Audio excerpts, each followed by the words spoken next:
Hi നമസ്കാരം, എല്ലാവർക്കും ദേവൂസ് food and ട്രാവലിലേക്ക് സ്വാഗതം. ഇന്ന് ഞാനിവിടെ തയ്യാറാക്കുന്നത് ഷാർജ ഷേക്കാണ്. ചൂടുകാലത്ത് കുടിക്കാൻ പറ്റിയ നല്ലൊരു ഡ്രിങ്കാണിത്. നമ്മുടെ വീട്ടിലുള്ള കുറഞ്ഞ ഇൻഗ്രീഡിയൻസ് കൊണ്ട് തന്നെ നമുക്ക് വളരെ എളുപ്പം തയ്യാറാക്കാൻ പറ്റുന്ന ഒരു നല്ലൊരു മിൽക്ക് ഷേക്കാണ് ഞാനിവിടെ തയ്യാറാക്കുന്നത്. അപ്പോൾ നമുക്ക് ഷാർജ ഷേക്ക് എങ്ങനെ തയ്യാറാക്കുന്നത് നോക്കാം. ഷാർജ ഷേക്ക് തയ്യാറാക്കാനായി ഞാനിവിടെ എടുത്തേക്കുന്നത് 2 ഞാലിപ്പൂവൻ പഴമാണ്. നല്ല പഴുത്ത 2 പഴമാണ് എടുത്തേക്കുന്നത്. ആദ്യം നമുക്ക് ഒരു ജാറിലേക്ക് പഴം തൊലി കളഞ്ഞ് കട്ട് ചെയ്തിടാം.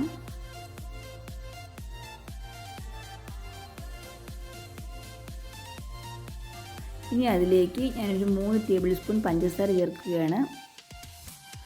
മധുരം കുറച്ചുകൂടി വേണമെന്നുള്ളവർക്ക് കുറച്ചുകൂടി പഞ്ചസാര ചേർക്കാം, അത് അവരവരുടെ ഇഷ്ടം. ഇനി നമുക്കിതിലേക്ക് ചേർക്കേണ്ടത് കപ്പലണ്ടിയും കാഷ്യൂ നട്ട്സുമാണ്. അപ്പോൾ ഞാൻ ഇത് രണ്ടും ഒന്ന് ജസ്റ്റ് ഒന്ന് ക്രഷ് ചെയ്തെടുക്കുകയാണ്. ഞാനിവിടെ ക്രഷ് ചെയ്തെടുത്തിട്ടുണ്ട്. ഞാനത് ഒരു 2 ടേബിൾ സ്പൂൺ ചേർക്കുകയാണ്.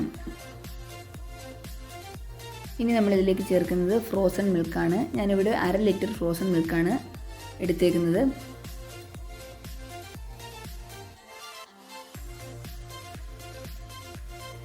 ഇനി ഞാൻ ഇതിലേക്ക് ഒരു 2.5 ടേബിൾ സ്പൂൺ ബൂസ്റ്റാണ് ചേർക്കുന്നത്.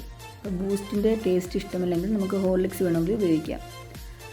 ഇനി ഞാൻ ഇതിലേക്ക് ചേർക്കുന്നത് ഒരു 1/4 ടീസ്പൂൺ കോഫി പൗഡറാണ്. അത് ഓപ്ഷണലാണ്. നിങ്ങൾക്ക് ഇഷ്ടമുണ്ടെങ്കിൽ കോഫിയുടെ ടേസ്റ്റ് ഇഷ്ടമുണ്ടെങ്കിൽ മാത്രം ചേർത്താൽ മതി.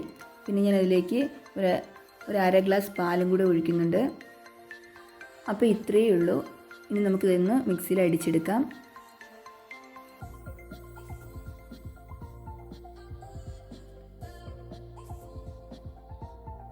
ഞാൻ മിക്സിയിൽ അടിച്ചെടുത്തിട്ടുണ്ട്. നമ്മുടെ ഷാർജ ഷേക്ക് റെഡി ആയിട്ടുണ്ട്. ഇനി ഞാൻ ഇതിന് മുകളിലേക്കായി കുറച്ച് കപ്പലണ്ടിയും കുറച്ച് ബൂസ്റ്റിൻ്റെ പൗഡറും ഇട്ട് ഒന്ന് ഡെക്കറേറ്റ് ചെയ്യുന്നുണ്ട്. വളരെ എളുപ്പത്തിൽ തയ്യാറാക്കാൻ പറ്റുന്ന ഒന്നാണ് ഷാർജ ഷേക്ക്. അപ്പോൾ നമ്മുടെ വീട്ടിൽ ഗസ്റ്റ് വന്നാൽ നമുക്ക് വളരെ എളുപ്പത്തിൽ തയ്യാറാക്കി കൊടുക്കാം. വീഡിയോ ഇഷ്ടപ്പെട്ടെങ്കിൽ ഷെയർ ചെയ്യാനും ലൈക്ക് ചെയ്യാനും മറക്കരുത്.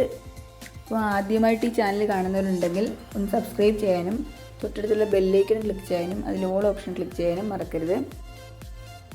നിങ്ങളുടെ അഭിപ്രായങ്ങളും നിർദ്ദേശങ്ങളും കമൻസിലൂടെ അറിയിക്കണം. അപ്പോൾ അടുത്തൊരു നല്ല വീഡിയോയുമായി എത്തുന്നവരെ എല്ലാവർക്കും നന്ദി, നമസ്കാരം.